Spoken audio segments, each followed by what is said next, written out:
Hi friends, എല്ലാവർക്കും സുഖമുണ്ടല്ലേ? എല്ലാവർക്കും ഹൈക്കോടൻസ് കാന്താരി വെള്ളിലേക്ക് സ്വാഗതം കേട്ടോ. നമുക്ക് നല്ലൊരു കിഡിലും ബീഫ് കറി ഉണ്ടാക്കിയല്ലോ. അപ്പോൾ ഞാനിന്ന് ബീഫാണ് ഉണ്ടാക്കാൻ പോകുന്നത് കേട്ടോ. മാത്രമല്ല, നിങ്ങൾക്ക് ഇഷ്ടപ്പെട്ടാൽ നിങ്ങളെല്ലാവരും ഇതൊന്ന് ട്രൈ ചെയ്ത് നോക്കുക. നിങ്ങളുടെ അഭിപ്രായങ്ങളെല്ലാം കമൻറ്റിൽ രേഖപ്പെടുത്തുക കേട്ടോ.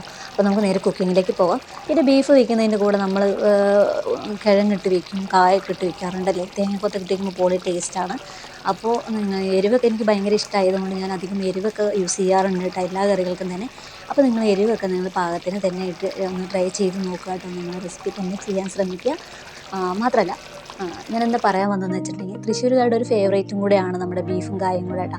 അപ്പോൾ നിങ്ങൾ എല്ലാവരും തന്നെ ബീഫും കായും കൂടെ, വാഴക്കായും നേന്ത്രക്കായും ഉണ്ടല്ലോ, അതും ബീഫും കൂടെ ഒന്ന് ട്രൈ ചെയ്ത് നോക്കുക കേട്ടോ. അടിപൊളിയാണ് മക്കളെ, പറഞ്ഞറിയിക്കാൻ പറ്റില്ല. കഴിക്കുക തന്നെ വേണം.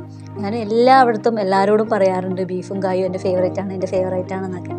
ഒരിക്കൽ കഴിച്ച് കഴിഞ്ഞിട്ടുണ്ടെങ്കിൽ പിന്നെ നമ്മൾ എന്തായാലും ബീഫും കായും ഉണ്ടാക്കാതിരിക്കത്തില്ല കേട്ടോ. അപ്പോൾ എന്തായാലും നിങ്ങളുടെ അഭിപ്രായങ്ങളൊക്കെ നമ്മുടെ കമൻറ്റിൽ രേഖപ്പെടുത്തുക കേട്ടോ.